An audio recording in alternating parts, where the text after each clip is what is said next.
All right, so you guys, hello. It's been a while, but it's Shari Nicole. Welcome back to my channel. I'm here to give y'all great news and an update. I got my CDL. Yay! I'm gonna briefly tell y'all about my experience. I'm not about to spend 41 minutes like I did in my permit video. This one's gonna be quick, so jumping right into it. If you don't know, I am working for a dairy company, tanker, and just hauling milk. So I started school back on June 20th. Today is August 5th. So I was there at the school up until July 29th. So June 20th through July 29th, that was the whole school training process. Learning about the truck, learning the parts of the truck, getting the feel of the truck, with the tank attached, and driving, dealing with traffic, dealing with different type of road conditions, construction, bumpy road, dirt road, etc. Where I've been, it has not rained since I've been here. It's drizzled, but when it drizzled, it was like for 3 minutes, and it was always once I was out of school, once school was over. So I did not get an experience of driving in rain yet. I didn't get trained in that. So, but I know that it be raining on the routes that I'm going to be assigned to every now and then. So, it's going to happen one day where I have to drive in the rain. Anyway, so July 22nd was actually the day that I took my first CDL test. And I was the first one, and basically the only one, who was the lucky one to get the part of the text where you have to name the whole truck. You have to do the full pre-trip inspection from tractor to tank, all of it. So I did that. And after that, after you name the outside of the truck, you gotta get in the truck, name the inside of the truck, and then finish off with the air brakes test. Did all that, beautiful, wonderful. Then after that, I was supposed to do blind side parallel and left side offset backing and straight line backing. Did all of that good, got to the parallel, and got a little too comfortable. I think I was a little too comfortable. Some people might say too confident, whatever. And just because I was a teensy little bit, and I mean a teensy little bit outside of the cone boundaries, outside of the box, the guy didn't pass me. And I was the first one to test with that guy. Like, they usually have like this one particular guy that always tests their students. So again, me being the lucky one, I got this new guy. So just because of that one little thing, he didn't pass me. He was like, "I'm sorry, ma'am." And I wasn't even upset. I didn't even like beat myself up about it. I'm like, whatever. So by that time, like, my test was at 10:30. He showed up like 10:35 late. By the time I drove back around to the front of the schoolyard, it was like 12:30, lunchtime. And yeah, so it was what it was. Ended up having a great weekend anyway. And then they told me the following week my retest date was that Friday, the 29th. And I was so scared because there was this one particular turn that's a part of this test, at this particular location. And you have to, it's a tight turn basically. And you cannot hit the curb. If you hit the curb, you fail because they say somebody could be standing on the curb or whatever. And if you hit it, you could hit them. So I started letting that get to my head after I found out that this one guy had failed his test because he hit the curb. And ever since that was put in my head, like I made it an issue for me. Even though when I was just casually training and before they even told me that was a part of the test, like when I would just casually go out and do my drive training for the day, I would be fine. I would make that turn like using common sense. Like it wasn't an issue. So I was basically beating myself up about that the week of my second test, part 2 of my test. And I literally pulled up in the yard that day and I just cried. Like I was crying on the way there. I sat in my car and was crying before I got out. And I was just praying and asked for my friends and family to pray for me and give me some scriptures to meditate on and just Anyway, long story short, I got the guy that they normally get, the tester they normally get. So, and he was on time that day. Like he was having a great weekend planned. Like it was a great day. So it was a guy that was testing before me. He passed, he came back, whatever. Simple, easy as that. My test this time was at 10 o'clock. They came back at like 9:20. So the tester was already ready to go. Like he was, okay, who I got next? And I was like, me. He was like, all right, let's go. So already in the truck, like he's in a great mood. Like, so it's calming me down a little bit. Anyway, we get over to backing. This time he didn't even have me choose on the little app that they use, spin the wheel, whatever. I didn't have to do none of that since I was just doing a partial retest. So I did my backing again, did my offset or whatever. This time on my offset, I had to pull up once to avoid hitting a cone. And I did that. That don't count against you. You get 2 pull-ups. And you get to get out the truck once when you're backing. Anyway, I get to the parallel park, same side again, which is conventional blind side. Did my parallel, got in the box first time beautifully, whole truck in the box. This time I got out the truck.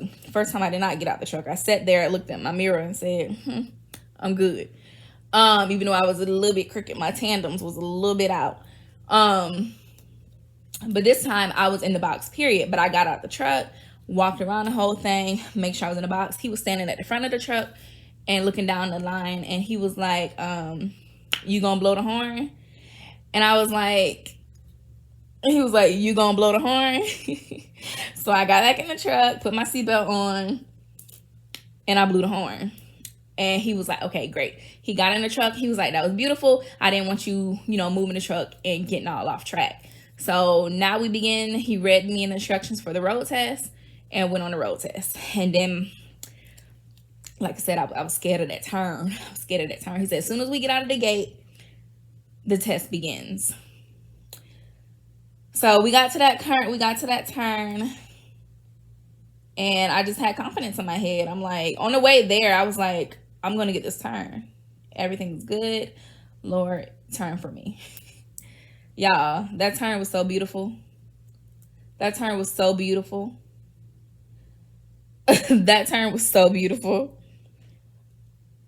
Like I said, I was telling everybody at school, Jesus turned that truck for me. As soon as I cleared my tractor, my front cleared, my trailer cleared, he was like, perfect. And I was like, thank you, Jesus. That's exactly what I said. He laughed.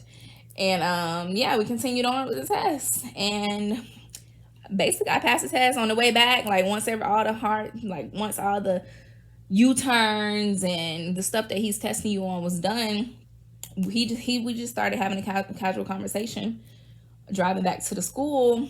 And when we got out of the truck, finally, he was like, that was the best road. He said that was one of the best road tests I've ever been on, that he's ever been on. Oh, y'all, I was just so relieved. Like, oh my God. I got out the truck because everybody was looking, trying to think, did I pass? But the rule of thumb is if the person come back fast, they didn't pass. So, obviously I didn't come back fast and they saw me leave and all that kind of stuff. Anyway, but when I got out of the truck, I tried to do that little jump side kick where you like touch your feet together. But anyway, yeah, everyone was happy. After that, we all went out and celebrated. Because normally this whole time we were just getting food. We would like write our menu down as soon as we come in. And then it will be ordered, and then a trainer will go pick it up and bring it back to the little mobile home we was in, the little trailer we was in. But this particular day, we all just left school early, and by this time it was like 11:30. No, it wasn't. It might have been right at 11. But yeah, we went to get wings or whatever. We all sat down and dined in, had a good time. Once we were done, everybody went their ways, had a good weekend. So the following week, with this company, you have to do 4 days of orientation, watching videos, filling out paperwork, signing papers, all this kind of stuff. So it was just me and this one other guy who had 31 years of experience already. So yeah, so I did those 4 days. And then on the 4th day, which was yesterday, I met the school trainer at the DMV, but here in Texas they call it DPS, Department of Public Safety. And that's where I took my picture and paid for my CDL and all that stuff. The school paid for it, actually. I mean, the company paid for it. So I got my paper copy, and they cut my driver's license like a dog. What do they call it? A dog ear, like how you dog ear paper, like that. They cut the top. So yeah, but now, and I was assigned a temporary trainer because right now they don't have any long-term trainers available. So I was assigned a temporary trainer, this older man who only goes to Bluebell, and he starts his routes at 3 a.m. So Monday I will start with him to complete my 10,000 miles, and after doing the math, I should be done with that between September 7th and September 9th. And after that is completed, then I will be sent back to my home terminal, San Antonio, get on my own truck, which will be slip seating with somebody else, with another driver, and be driving myself, be doing my own routes. And that's how things are. So, and this whole time I've been getting paid. Whole time in school I was getting paid $80 a day, but it is what it is. Getting paid every week, depending on your bank. Thursday, for most banks, Fridays. So basically I've been getting paid every Thursday and Friday, because 2 banks, and getting money sent in different places. So now that I'm about to be on the road training, it now goes to $140 a day. So, all right. So anyway, before my phone say I don't have any more memory, I'm gonna go ahead and shut up. But yeah, so like I said, I've been getting paid this whole time. Money is about to increase, which is great. And it's gonna increase a final time once I get put on my route again. But that is all that's been going on. I'm just thankful to God. I couldn't do this without God. Like I said, oh my gosh, everything was beautiful. Oh, just speaking of the people that I was in school with, like, it's just so divinely orchestrated. Like, nobody else could have orchestrated that and chose the people that I was gonna be in school with but God. Like, it was perfect. Everybody was perfect. I met 3 great friends, guys, obviously, because I was the only female again, that I'm just going to keep in touch with. One is local here at this terminal, and then 2 of them are in Houston. And I don't know, I'm just thankful to God for them. It's been amazing. I literally cried Friday after we all left lunch, because I'm gonna miss them. Like, I'm gonna miss them. Like, they were great. I met some great people. I was in school. I was in class with some great guys, and I wish them nothing but the best. But yeah, so that's it, guys. Like I said, got my CDL Class A with tanker's endorsement. And right now, I will be just driving locally, hauling this milk. In the future, I might be still doing local, but maybe doing something else, hauling maybe some sand or something. Who knows? But I don't anticipate going on the road. That's just not what I see for myself. But like I told y'all before, this is just a stepping stone to fund my businesses. And yeah, we're just gonna go from there. Let God continue to guide me and provide for me, and we're gonna enjoy this life. So I'll check in with y'all probably once I'm already out doing my own routes, after I've been driving my own routes for a few months. But yeah, so y'all be blessed and enjoy the rest of 2022, the rest of the summer, and I'll catch y'all later.